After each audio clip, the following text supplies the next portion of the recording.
Hello and welcome to Baker Brews. For those of you that don't know me, my name is Donna, and here on this channel we chat about homesteading in the city and I share a ton of our family adventures. This is a family lasagna recipe that I grew up with. I love lasagna. Not only do I really enjoy making lasagna, I like ordering it at a restaurant too. I find trying different lasagnas is a lot of fun. There's a lot of different ways you can modify it. There is a variety of things that you can do with a lasagna in terms of hiding vegetables in it.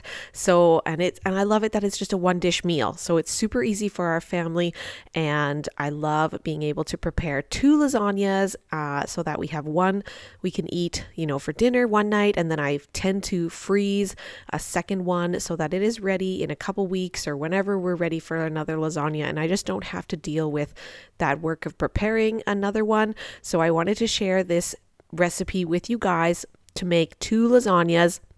And like I said, you can modify it however you want to. If you are vegetarian, feel free to switch the meat up, or if you're lactose intolerant, feel free to switch it up however you need to have it. I'm going to share with you guys a lactose-free cheese that we tried that was actually really good. But this recipe that I'm making today uses, the ground beef that we are quite used to in our family. It's got a nice tomato sauce. I tend to buy oven ready noodles, but I always cook them because I find I can never get the right amount of sauciness so that my noodles have that really nice texture. So I always just pre-cook my noodles al dente. So I'm going to share that with you guys. Let's jump into making this recipe together. All right, so this is the hamburger for the lasagna. I've just browned it with 2 onions and a bunch of garlic, and I'm just setting it aside, and then I'm gonna sauce it up here. All right, so we got the stuff for the lasagna. I got stations ready to go. So we got our meat station. So I got the meat that I browned up with the garlic and the onion. I'm gonna add a can of tomato sauce. And for hidden veggies, I've got some defrosted zucchini that was grated from last year. So I'm gonna hide that right in the meat. This is probably a good almost cup and a half of zucchini that's defrosted, and I drained all the water, or as much of the water off as I could.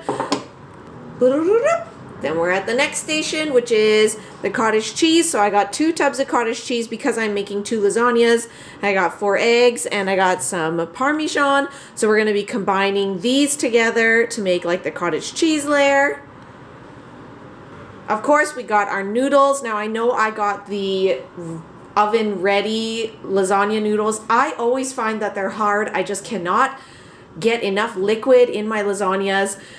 I don't know. So then I always pre-cook them. So I pre-cook them and I cool them, and then they're easy to lay in. And then since everything is cooked, you're basically just heating it all up. So it's nice and easy that way. These are the 2 pans that I'm going to be filling. The glass one is probably going to be for supper tonight. And then the tin one I'm going to freeze in preparation, for when the baby comes, because I'm in nesting mode right now. So I'm going to make this lasagna in this tray and then cover it in tin foil so that way it is ready to go. Can I help you? Sure. And then lastly, we top it with cheese. I like to use a combination of marble cheese and mozzarella, but really whatever you have works. So for the meat station, I am just combining the zucchini together with the meat, obviously. The meat, the zucchini, so it's nice and hidden, and the tomato sauce.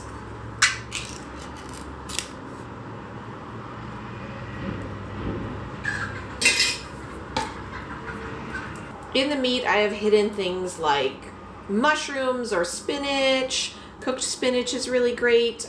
Kale. What else? Peppers, if you have any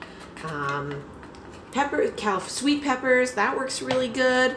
You can add other tomatoes. So if you have whole tomatoes or whatever you want. This is the station to hide it in. So If you like yours like more tomato-y, then I would definitely recommend adding more tomato sauce.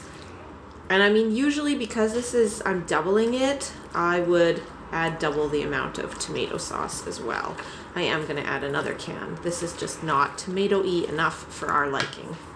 Oh yeah, this looks way better. So we are definitely 2 tomato can people. And you can't, like the zucchini, since it's grated, it just hides so well. This zucchini was was grated from the garden, and then I patted it dry a little bit, and then I froze it. And then I just add it like that. And it just looks so good. Like you can't even hardly tell it's there. Okay, for the cottage cheese portion, we're gonna be adding 2 eggs to each cottage cheese and a heavy dose of parmesan as well.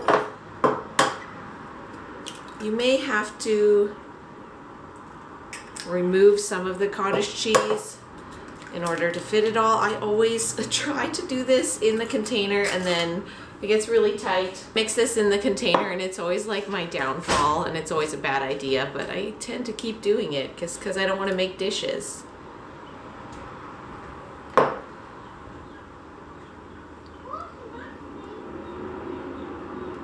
Yeah, there I go again, making a mess.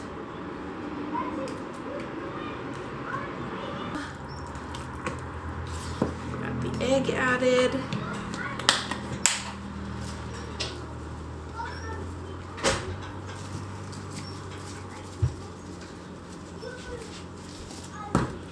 It's getting dark in here. I'm gonna need help soon. Yeah, that's what I'm here for. For assembling the lasagna, I always start with putting a little bit of the meat tomato sauce mixture on the bottom of the pan. I don't spray my pans with anything. I just start with a little bit of meat sauce and then I start layering it up with the noodles and then the cottage cheese layer, the meat sauce layer, and then noodles again. And then usually by then I've used up most of the stuff. So I'm finishing out the cottage cheese and the meat sauce kind of together, and if I have room, then I like to throw an additional layer of noodles at the very top and then put cheese on that, because then you get that perfect noodle with the baked cheese on top, which I really like that at the end. But obviously, you know, you work with the size of your pans and how many layers that you want to make on your lasagna. Sometimes I just like have way too much sauce or way too much cottage cheese, so I just kind of work with whatever layers I can fit, and like I said, I just fill the pans. Bio Life dairy-free mozzarella cheese. That one was like good. Dairy-free? Yeah. Not so Always make sure to bake your lasagna on a tray in case you have overflow.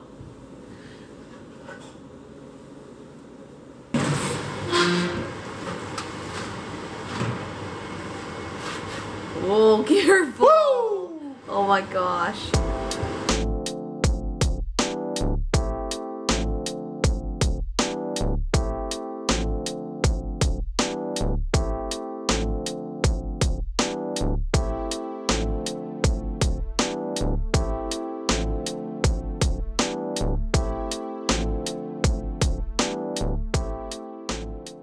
And one thing that I like to do to make sure that the tinfoil doesn't stick too bad to all the cheese is just to give it a quick little spray.